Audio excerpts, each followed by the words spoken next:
The only people who don't want to disclose the truth are people with something to hide. Well, you know, we need to stop the fraud that's going on in America right now. That's and the start of this whole thing is, as you say, it's the birth certificate. The fraud of the birth certificate starts the stream of fraud that this man has been part of. Let's see, we were talking about Frank Marshall Davis. I think that's where we were. Well, you know, keep in mind that this young lady, his mother, was pregnant, was underage, went over to Kenya, and in Kenya, what people are telling us, of course, the grandmother and people in the village say that he was born there, in Kenya. There are many people who say that Frank Marshall Davis is in fact the father, and that's, you know, neither here nor there really. The long and the short of it is that if he was born in Kenya, is he eligible to be president of the United States? Is he? I'm asking the host. No. No. It's fairly simple, isn't it? Yes. Yeah, because then he was under in a British protectorate, not under the jurisdiction of the United States. And birth, being born of the mother and father who were American, well, she couldn't confer American citizenship because she was a minor.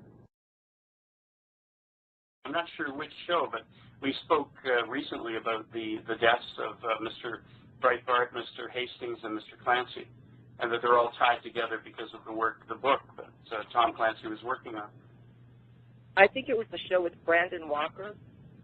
Oh, yes, yeah. Yeah, that's the one I'm referring to. Good, well, thank you.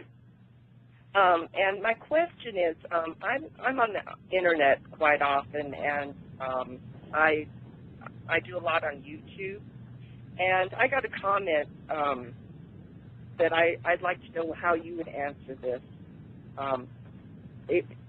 It was in regards to Obama's birth certificate being fraudulent, and what this person stated was, would you, where is it?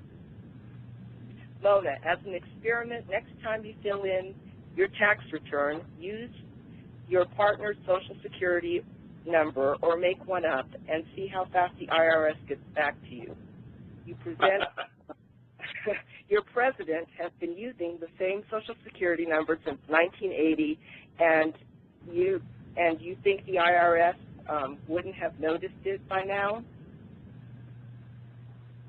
How would you answer those things? The current one, which is known, is from Connecticut. He never lived in Connecticut, right. And he has used others, which, by the way, is a breach of law. In using other identifiers. Your Social Security number, of course, is fixed to you, and he has one that was actually given to a dead man. I believe his name was Harrison J. O'Neill, if I'm not correct. That's the one he's using from Connecticut right now. You are correct in the name, Doctor. Go ahead. So he's breaking the law right now by using someone. They do not reissue birth certificates. They don't reissue Social Security numbers after a person has died. And this one, I believe, is from the 1890s, if I'm correct. Right. Yes, that's when Mr. Bornell was born, and the number was Obama assumed, assigned, stole, whatever you want to say, around 1977. The only people who don't want to disclose the truth are people with something to hide.